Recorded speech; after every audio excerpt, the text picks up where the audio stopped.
Hello and welcome to the DX Corner for your weekly dose of DX as part of Ham Radio's oldest ham radio magazine on the air, this week in amateur radio. I'm Bill, AJ8B.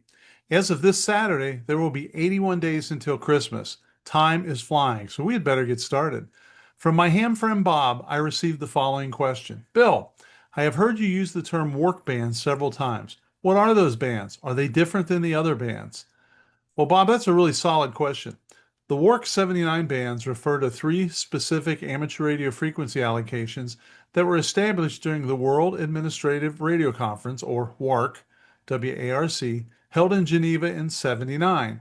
These bands were created to expand the available bands to amateur radio operators worldwide. The WARC 79 bands are 30 meters, 17 meters, and 12 meters. These bands were allocated specifically for amateur radio use and are notable for being contest-free zones due to their narrow bandwidth. This makes them ideal for non-contesting communication, especially during international contests. They are important to hams for several reasons. First, they represent a global agreement to support amateur radio. Secondly, they offer unique propagation characteristics, especially during solar maximums, like right now. Finally, they are often used for DXing, long distance communications, and for the digital modes. Well, that's a great question, Bob. Thanks for sending it into the thedxmentor@gmail.com. If you've never tried 30 meters or 17 meters, you really should put that on your list of things to get done. And if you're interested in 12 at all, you need to take advantage of it over the next several years because once the solar minimum hits, 12's gone. Each week, I try to focus on those entities that will be available in the next 7 days. There's so much data to sift through that I thought a focus on the next week might be helpful. Here's what you should find QRV when you tune the bands. And I have to warn you, there's suddenly a lot of stuff going on. The following DX information comes from Bernie, W3UR, editor of the DailyDX, the WeeklyDX, and the How's DX column in QST.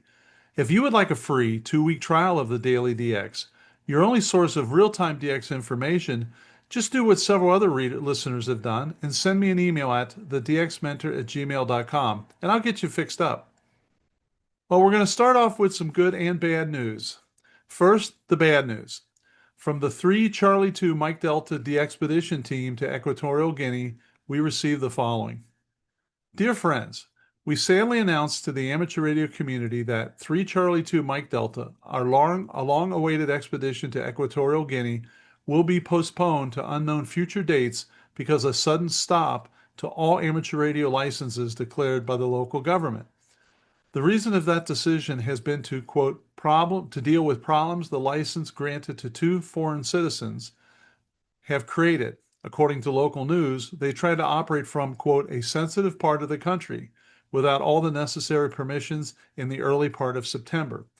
Because of their behavior, the 2 foreigners have been obliged to stop their radio operations, so they decided to go back home earlier than they planned. Understandably, the local government suspended all the licenses with this aim of revising the procedure of requesting the permission of operating from the country. So, a few days ago, we received the ORTEL from the local agency of telecom, the official communication that the license to our expedition, even if we fulfilled all the administrative requests, was suspended until new government decision was made. We regret the situation, but we are sure that all the people who were waiting for us on the air will understand that there is not any responsibility on our side of this unexpected outcome. We are contacting all supporters, corporate, association, and individuals to refund them. We will be back very soon with more details. Thank you. And that comes from Aunt, I8KHC-3 Charlie 2 Mike Delta team leader. And if you listen to our podcast, a lot of times we talk about all the challenges these guys face, whether it's sickness or mosquitoes or insects or walruses and penguins or ice or super heat. And we've, of course, had some where soldiers have shown up and arrested people until they got it straightened out. Well, here's another danger in that while you're there, the whole thing can get shut down. Here's some good news. Early next year, San Felix and San Ambrosio Islands will be activated. XQ7IR Philippe says that, quote, after having a successful and exciting expedition last month as 3 Golf 1 Papa, I am pleased to report that San Ambrosio, which is CE0 X-ray, project continues with important progress in the mission to put this exciting and very rare entity on the air. Indeed, San Felix Island is number 3 on Club Log's DXCC Most Wanted list. Gutierrez says that he participated in 2 meetings with the authorities responsible for granting permits and authorizations for this DXPedition to the Desadventurous Islands. Quote, the authorized dates for this DXPedition will be between January 12th and February 15th of 2026, which represents at least 25 days of operation on the island, end quote, he says.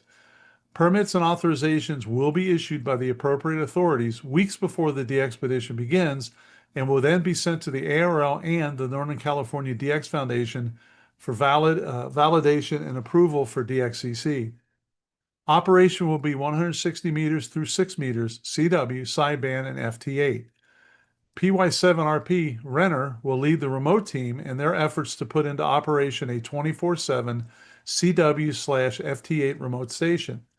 Tim, M0URX, will serve as QSL managers, and you can check out the M0URX website for more details. Cesar, VE3LYC, will serve as senior advisor to the team. More than 78% of the equipment, tools, and supplies required for this operation have been acquired and will begin shipping in the coming weeks to Robinson Crusoe Island, which is CE0Z, which will be the departure point for San Ambrosia Island. More details will follow. And I'm excited about this because in my 50 years of DXing, I've never heard either of these islands on the air. And I'm sure they were a couple times, but never heard them, so I can't wait for it. And here's a little bit more good news. Belarus will be authorizing 6-meter operation for its highest class licenses, Class A amateur radio ticket. Amateur radio license holders in Belarus soon will be able to obtain authorization to operate on the 6-meter band. On September 23rd, the Belarusian National Inspection for Electrical Communications issued an official statement announcing that the 50 to 52 megahertz frequency range has been allocated to the amateur and amateur satellite services. More information in the Belarusian language is available on their website. Champ E21EIC is QRV as E21EIC/8 from his hometown in southern Thailand until October 9th, and QSL Champ via his home call E21EIC and Logbook of the World. Casimir S79/DL2SBY is QRV with verticals and inverted Vs until October 12th. He will also be using a 5-element Yagi on 6 meters. Logs will be uploaded in Club Log LOTW, and you can also send direct to his QTH for QSL cards at DL2SBY. As a reminder, Hotel Alpha 5 Alpha Oscar, Pista, is QRV from Uganda until October 10th. He is using CW sideband and FT8 on 80 through 6 meters, and you can QSL him via his home call, HA50A, preferably using OQRS. Bob ZL1RX is QRV from Ifate until October 10th, primarily on 6 meters with some EME and a little 10 meters too. You can QSL direct to his QTH in New Zealand using Club Log OQRS.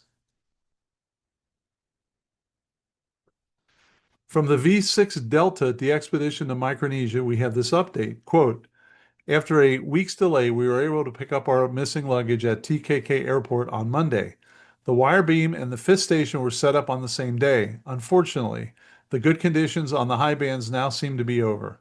All antennas have good takeoff to Europe, the USA, Central America, and Japan.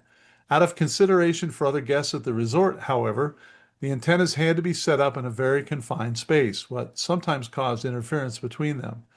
This is particularly disruptive in poor conditions. We are QRV on all bands now from 160 to 6, except for 60 meters. At the halfway point after 1 week, we've logged over 50,000 QSOs. The team is in good spirits. The internet is not always stable. However, we are unable to respond to the many emails with log inquiries, comments, and requests. Please note that the live stream does not replace Club Log as the logging mechanism. After a QSO, please wait at least 24 hours for the next correct log update. From October 4th to October 27th, we have an activation in Burkina Faso, XT2AW.